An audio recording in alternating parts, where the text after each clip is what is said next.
Good morning, hallelujah. હું રમેશ સદારોત આપ સર્વેને ખ્રિસ્તી ઈસુમાં પ્રેમ સલામ પાઠવીએ છીએ. વિશેષ આજના દિવસે પવિત્ર પુસ્તક બાઇબલમાંથી આપણે જે વચનો વાંચવાના છે એ વચનો તો છે ગણનાનું પુસ્તક અને તેનું 19મો અધ્યાય, જેનું આપણે વાંચન કરવાના છીએ. પિતા, આ વાંચન વાંચવાને માટે તથા સમજવાને માટે અમારી સહાયતા મદદ કરો. પવિત્ર પુસ્તકમાંથી ગણના 19. અને યહોવાએ મૂસાને તથા હારૂનને કહ્યું, જે નિયમ યહોવાએ ફરમાવ્યો છે તેનો વિધિ એ છે કે ઇસ્રાયેલ પુત્રોને કહે કે એક નિર્દોષ લાલ વાછરડી જેને કંઈ ખોટ ન હોય ને જેના પર ધૂતરી કદી મૂકવામાં આવી ન હોય એવીને તેઓ તારી પાસે લાવે, અને તમે એલાઝર યાજકને તે આપો, ને તે તેને છાવણી બહાર લાવે, ને તેની નજર આગળ કોઈ તેને કાપે. અને એલાઝર યાજક પોતાની આંગળીથી તેના રક્તમાંનું લઈને મુલાકાત મંડપની આગળ 7 વાર તેના રક્તમાંનું છાંટે, અને તેના દેખતા વાછરડીનું દહન કોઈ કરે, તેના ચામડાનું તથા તેના માંસનું તથા તેના રક્તનું તેના છાણ સુદ્ધા તે દહન કરે. અને યાજક એરેદ વૃક્ષનું લાકડું તથા જુફો તથા કિરમર લઈને વાછરડીના દહનની મધ્યે નાખે. ત્યાર પછી યાજક પોતાના વસ્ત્ર ધોઈ નાખે ને પાણીમાં સ્નાન કરે, ને પછી છાવણીમાં આવે, ને યાજક સાંજ સુધી અશુદ્ધ ગણે.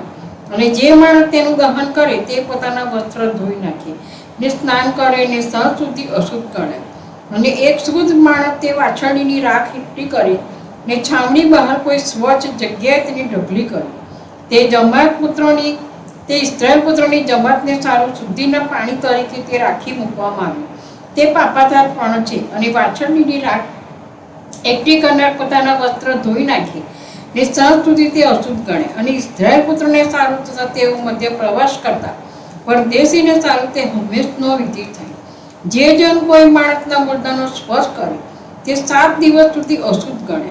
તે શુદ્ધિના પાણીથી તે 3જે દિવસે પોતાનું શુદ્ધિકરણ કરે, ને 7મે દિવસે તે શુદ્ધ થશે. અને જો તે 3જે દિવસે પોતાનું શુદ્ધિકરણ નહીં કરે તો 7મે દિવસે તે શુદ્ધ થશે નહીં. જો કોઈ મોયેલા માણસના મુર્દાનો સ્પર્શ કરે ને તેમ છતાં પોતાને શુદ્ધ નહીં કરે તો તે યહોવાના મંડપને વટાડે છે, અને તે માણસ ઇસ્રાયેલમાંથી અલગ કરાય, કેમ કે તેના પર શુદ્ધિનું પાણી છંટાયું નહોતું. તે અશુદ્ધ ગણે, હજી તેના પર પોતાનું અશુદ્ધપણું છે. જ્યારે કોઈ માણસ તંબુમાં મરી જાય ત્યારે તેને લગતો નિયમ આ છે: જે કોઈ તંબુમાં જાય અથવા જે કોઈ તંબુમાં હોય તે 7 દિવસ સુધી અશુદ્ધ ગણે. અને પ્રત્યેક ઉઘાડું પાત્ર જેના મોં પર ઢાંકણું ન હોય તે અશુદ્ધ છે. અને ખુલ્લા મેદાનમાં જે કોઈ તરવારે મારી નંખાયેલાનો કે મુર્દાનો કે માણસના હડકાનો કે કબરનો સ્પર્શ કરે તે 7 દિવસ લગી અશુદ્ધ ગણે.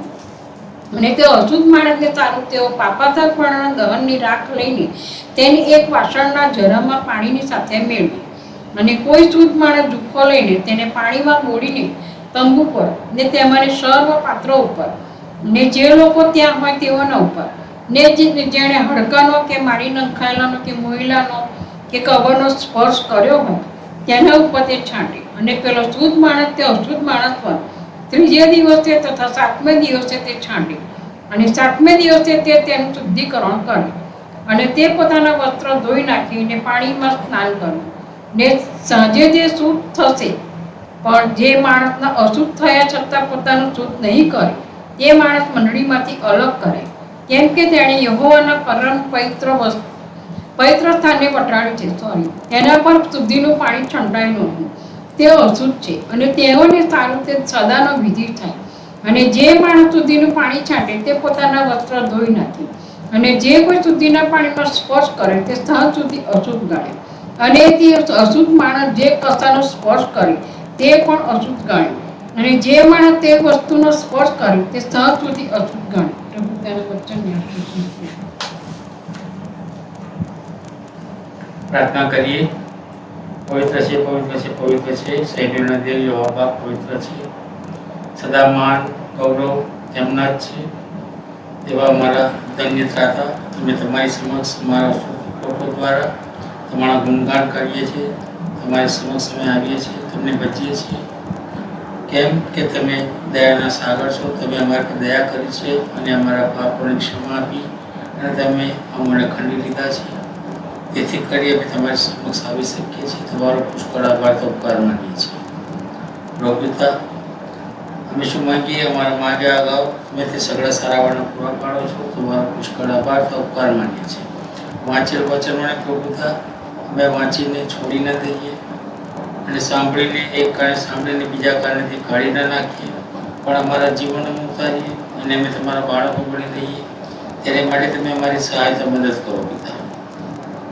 આખો દિવસ તમે અમને સાચવે સંભાળે બચાવ્યા છે, તેને માટે તમારો આભાર તો ઉપકાર માનીએ છીએ.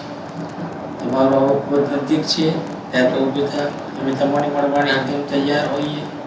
તેને માટે તમે અમારી સહાયતા મદદ કરો, અમારી સાથે અને પાસે રહો. અમારી અરજો ગરજો વિનંતીઓ અમારા પુત્ર અમારા પ્રભુ ઈસુ મસીહના નામમાં તમે સાંભળીને તેનો સ્વીકાર કરો પિતા. આમેન.